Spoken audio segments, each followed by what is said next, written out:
Hello and welcome to another fun-filled edition of Adam's Music Box. For today, I want to talk about what some might say is the quintessential 60s song, some might say is the worst 60s song, but I think most people would agree it's a song that the minute you hear it, you think, psychedelia in the late 60s.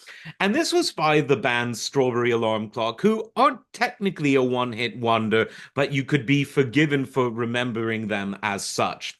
Now, like a lot of accidental hits, the band didn't think that this was going to go anywhere, so much so that lead singer Ed King decided not to, in fact, sing on it, and one of the band's friends, a guy called Greg Munford, totally uncredited, ended up singing the rather deep vocals on the on the song.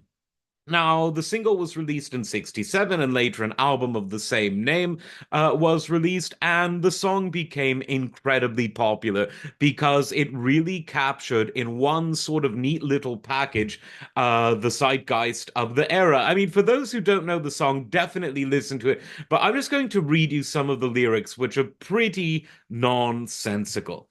So forgive me for this.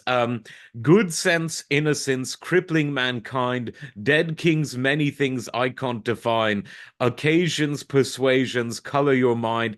Incense and peppermints, the color of time. Now that is really bad.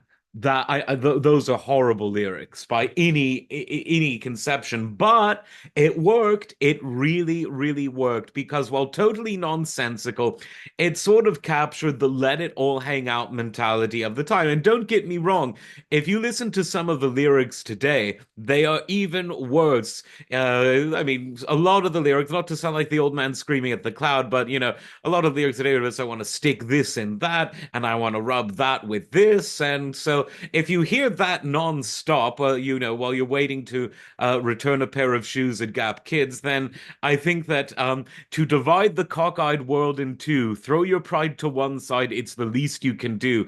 Beatniks and politics, nothing is new. A yardstick for lunatics, one point of view. That's part of the lyrics for Incense and Peppermints. All of a sudden, that nonsense doesn't sound so bad when you're doing the hawk tuing and the licking and the spitting and the sticking and the shoving and the pink and the stink and the kitchen sink and all of that wonderful stuff. But again, must we take this stuff so seriously? I hope not. I hope not. But getting back to the song, the band Strawberry Alarm Clock tried to recapture that fame with the follow-up album called Wake Up, It's Tomorrow, with the lead single on that being Sit with the Guru, because, of course, you're going to sit with the Guru after doing the incense and peppermints. It didn't really go as far as one would have maybe expected. But in the process, this band, Strawberry Alarm Clock, ended up really defining a song where if an alien race decided to, show up and ask Donald Trump and Xi Jinping and Vladimir Putin that most important of all questions, what were a lot of you Earthlings listening to in the late 60s, all you'd need to do is play them this song and it would all make sense. So make fun of them if you will, call them a one-hit wonder if you must, but they wrote that one song which in a few minutes really defined that era in music. And for that and that alone, they will always be legendary. And this song is, for lyrics aside, it's a pretty groovy song. I like it. I'm sure you might like it too. Like and subscribe to this channel, and we'll see you next time.